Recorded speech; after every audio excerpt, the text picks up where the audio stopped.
Well, today's read aloud is from Willa Cather's Shadows on the Rock. This is just a little excerpt, and I'm not exactly sure what to title this. It's really my favorite little anecdote of this great book. And it's about an historical figure. The whole book is an historical fiction. In other words, it's set in a real time in Quebec in the late 1600s. Of course, Quebec is a French colony at the time, very new and very small, but nonetheless beautiful new little city. And there is a retired bishop, Bishop Laval, who is a very important historical figure. There's a new bishop that's been named, but he's still alive, and so he lives there. Very interesting man. And the story is primarily about a father and a daughter. The mother in the Eau Claire family dies very early on in the book, so I'm not giving a lot away there. Don't worry, hearing this excerpt will make you want to read the book and not give a lot away. The daughter's name is Cecile, and she is 12 years old. And there is a little boy. It's a great kind of subplot. There's a number of beautiful subplots in the story, and a boy named Jacques. Jacques is only 6 years old when this is taking place, 6 years younger than Cecile. And she is the son of a woman named Antoinette. They call her Toinette, or she has a nickname, La Grenouille, which means frog in French. And well, Toinette works at a local tavern, and let's just say her reputation is not very good with the people, but it is good with the sailors, the many sailors who come to bring goods and so forth from the old world to the new. And so little Jacques does not know who his father is, but he lives there in the tavern with his mother, Toinette. And Cecile, again, really loves little Jacques. And so that's really all that you need to know in the background of this. Cecile is very pious, and she is taking Jacques to visit a church, and they're going to have an interaction with Bishop Laval. They went softly up to the feet of St. Anne, where the candles were burning down in the metal basin. Each of them took a fresh taper from the box underneath, lit it, and fitted its hollow base upon one of the little metal horns. After saying a prayer, they returned to their bench to enjoy the sight of the two new bright spots in the brownish gloom. Sure enough, when the fresh tapers were burning well, the gold flowers on St. Anne's cloak began to show. Not entire, but wherever there was a fold in the mantle, the gold seemed to flow like a glistening liquid. Her figure emerged from the dusk in a rich, oily yellow light. After a long silence, Jacques spoke. Cecile, all the saints in this church like children, don't they? Oh, yes, and our Lord loves children, because he was a child himself, you know. Jacques had something else in mind. In a moment he brought it out. Sometimes sailors are fond of children, too. Yes, she agreed with some hesitation. He sensed a reservation in her voice. And they're awful brave, he went on feelingly. If it wasn't for the sailors, we wouldn't have any ships from France or anything. That's true, Cecile assented. Jacques relapsed into silence. He was thinking of a jolly Breton sailor who had played with him in the summer and carved him a marvelous beaver out of wood and painted its teeth white. He had sailed away on La Garonne 3 weeks ago, nearly breaking Jacques' heart. With that curious tact of childhood which fails less often than the deepest diplomacy, Jacques almost never referred to his mother or her house or the people who came there when he was with Cecile and her father. When he went to see them, he left his little past behind him, as it were. At last the fall of water on the roof grew fainter and the light clearer. Cecile said she must be going home now. Come along with me, Jacques. Never mind about your clothes, seeing that he hung back. That will be all right. Perhaps my father will give you a bath while I'm getting our déjeuner, and we will have our chocolate together. As they quitted their bench, someone entered the church. Very heavy, tall old man with wide, stooping shoulders and a head hanging forward. When he took off his shovel hat at the door, a black skull cap still remained over his scanty locks. He carried a cane and seemed to move his legs with some difficulty under his long black gown. It was old Bishop Laval himself, who had been storm-bound for an hour and more at the house of one of the merchants on the square. Cecile hurried up to him before he should have time to kneel. "Excuse me, Monseigneur l'Ancien." L'Ancien. Monseigneur, how they refer to a bishop. L'Ancien means the old, so it's how they referred to the former bishop. "Excuse me," she said respectfully, "but if it is quite convenient, would you be so kind as to lend me 20 sous?" The old man looked down at her, frowning. His eyes were large and full, but set deep back under his forehead. He had such a very large, drooping nose and such a grim, bitter mouth that he might well have frightened a child who didn't know him. With considerable difficulty, he got a little black purse out from under his gown. There was not much in it. "You see," Cecile explained, "the little boy and I wished to offer candles, and I had no money with me. I was going up to my father's shop to get some, but I would rather not leave the church, owing for the candles." The old man nodded and looked slightly amused. He put 2 pieces in her hand, and she went to the front of the church to slip them in the box, leaving Jacques, who had got back against the wall as far as he could go, to bear the scrutiny of the bishop's smoldering eyes. When she came back, she found them regarding each other in silence, but very intently. The old man staring down from his height, the little boy, his finger in his mouth, looking up at the bishop shyly, but in a way that struck her as very personal.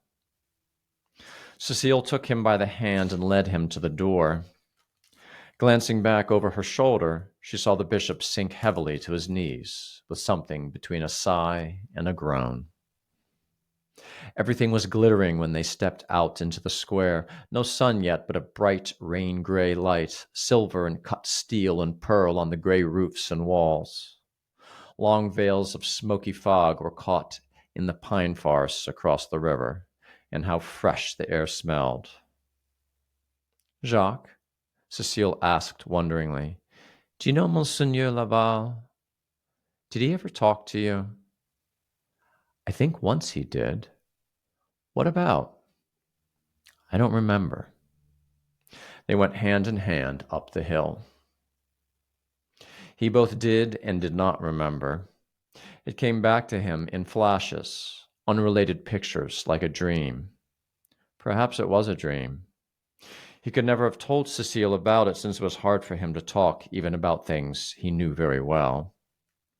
But whenever he chanced to see old Bishop Laval, he felt that once, long ago, something pleasant had happened between them. It had happened 2 years ago when he was only 4, before he knew the Eau Clairs at all. It was in January. A light, sticky snow had fallen irresolutely at intervals all day. Toward evening, the weather changed. The sun emerged, just sinking over the great pine forest to the west, hung there in angry ball, and all the snow-covered rock blazed in orange fire. The sun became a half circle, then a mere red eyebrow, then dropped behind the forest, leaving the air clear blue and much colder, with a pale lemon moon riding high overhead. There was no wind. It was a night of still moonlight, and within an hour after sunset, the wet snow had frozen fast over roofs and spires and trees. Everything on the rock was sheathed in glittering white ice. It was a sight to stir the dullest blood. Some trappers from 3 Rivers were in town. They had supper with La Grenouille, and afterwards persuaded her to go for a ride in their dog sledges up the frozen St. Lawrence. Jacques was in bed asleep. Toinette threw an extra blanket over him and put an armful of wood in the stove, then went off with the young men, taking l'escargot with her. I should mention l'escargot is a little boy, another boy, a little bit older, who lives in the tavern there with Toinette and Jacques. She meant to be out only an hour or two, but they had plenty of brandy along to keep them warm, and so they made a night of it. Dog sledging by moonlight on that broad marble highway with no wind was fine sport. After she had been gone a couple of hours, Jacques wakened up very cold and called for his mother. Presently, he got up and went to look for her. He went to Lescargot's bed, and that too was empty. The moonlight shone in brightly, but the fire had gone out, and all about him things creaked with the cold. He found his shoes and an old shawl and went out into the snow to look for his mother. The poor neighbor houses were silent. He went behind the King's storehouse and up Notre Dame Street to the market square. The worthy merchants were long ago in bed, and all the houses were dark except one, where the mother of the family was very sick. The statue of King Louis, with a cloak and helmet of snow, looked terrifying in the moonlight. Jacques already knew better than to knock at that solid, comfortable house where he saw a lighted window. He knew his mother wasn't well thought of by these rich people. Not knowing where to turn, he took the only forward way there was, up Mountain Hill. Luckily, one other person was abroad that night. Old Bishop Laval, who never spared himself, had been down to the square to sit with the sick woman. He came toiling up the hill in his fur cloak and his tall fur cap, which was almost as imposing as his episcopal mitre, a cane in one hand, a lantern in the other. His valet followed behind. They were passing the new bishop's palace, now cold and empty as Monseigneur de Saint-Vallier was in France. Just as they wound under the retaining wall of the terrace, they heard a child crying. The bishop stopped and flashed his lantern this way and that. On the flight of stone steps that led up through the wall to the episcopal residence, he saw a little boy, almost a baby, sitting in the snow, crouching back against the masonry. "Where does he belong?" asked the bishop of his donné. "Ah, that I cannot tell, Monseigneur," replied Hussard.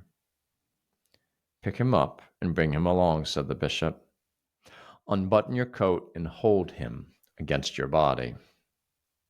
The lantern moved on. The old bishop lived in the priest's house built as part of his seminary. His private rooms were poor and small. All his silver plate and velvet and linen he had given away little by little to needy parishes, to needy persons. He had given away the revenues of his abbeys in France and had transferred his vast grants of Canadian land to the seminary. He lived in naked poverty. When they reached home, he commanded Hussard to build a fire in the fireplace at once. Had he been alone, he would have undressed and gone to bed in the cold. And to heat water, that he might give the child a warm bath. "Is there any milk?" he asked. Hussard hesitated. "A little for your chocolate in the morning, Monseigneur." "Get it, and put it warm on the hearth. Pour a little cognac in it, and bring any bread there is in the house." One strange thing Jacques could remember afterwards. He was sitting on the edge of a narrow bed, wrapped in a blanket in the light of a blazing fire. He had just been washed in warm water. The basin was still on the floor. Beside it knelt a very large old man with big eyes and a great drooping nose and a little black cap on his head, and he was rubbing Jacques' feet and legs very softly with a towel. They were all alone then, just the two of them, and the fire was bright enough to see clearly. What he remembered particularly was that this old man, after he had dried him like this, bent down and took his foot in his hand and kissed it.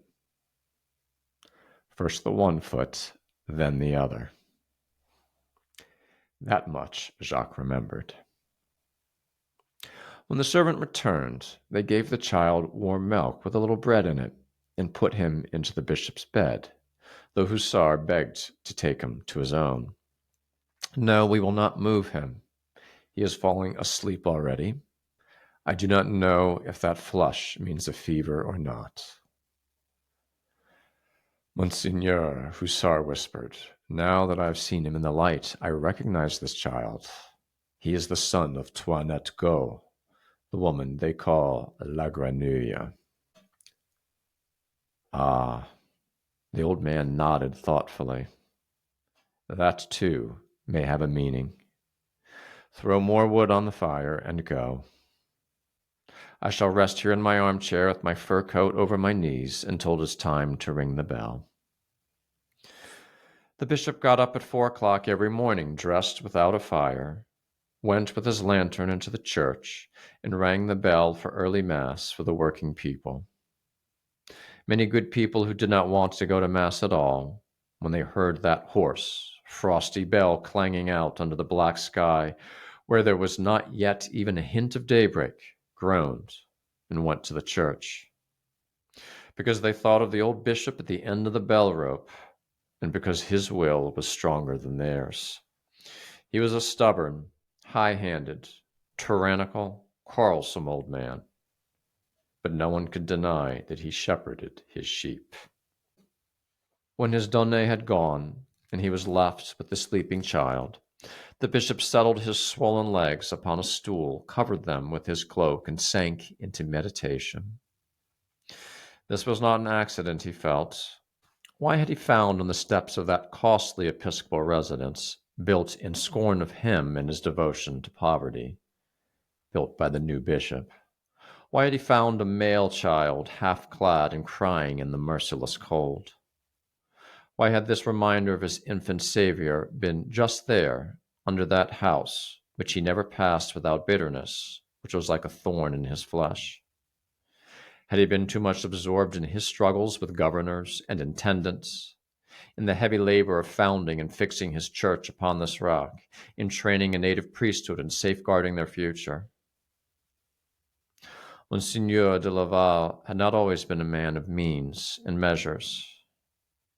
Long ago in Bernier's Hermitage at Caen, a city in France, his life had been wholly given up to meditation and prayer. Not until he was sent out to Canada to convert a frontier mission into an enduring part of the church had he become a man of action. His life, as he reviewed it, fell into two even periods. The first 36 years had been given to purely personal religion, to bringing his mind and will into subjection to his spiritual guides. The last 36 years had been spent in bringing the minds and wills of other people into subjection to his own, since he had but one will, and that was the supremacy of the Church in Canada. Might this occurrence tonight be a sign that it was time to return to that rapt and mystical devotion of his earlier life? In the morning, after he returned from offering early Mass in the church, before it was yet light, the bishop sent his man about over the hill to this house and that, wherever there were young children, begging of one shoes, of another a little frock, whatever the mother could spare from the backs of her own brood. Toinette Go had returned home meanwhile and was frightened at missing her son, but she was ashamed to go out and look for him. Some neighbor would bring him back, she thought, and insolent as she was, she dreaded the moment. She got her deserts, certainly, when two long black shadows fell upon the glistening snow before her door. The bishop in his tall fur cap, prodding the icy crust with his cane, and behind him Hussar, carrying the little boy. The bishop came in without knocking and motioned his man to put the child down and withdraw. He stood for some moments confronting the woman in silence.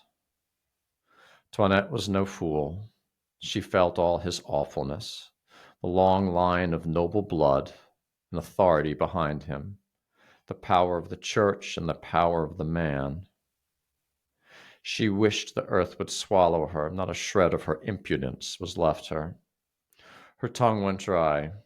His silence was so dreadful that it was a relief when he began to thunder and tell her that even the beasts of the forest protected their young.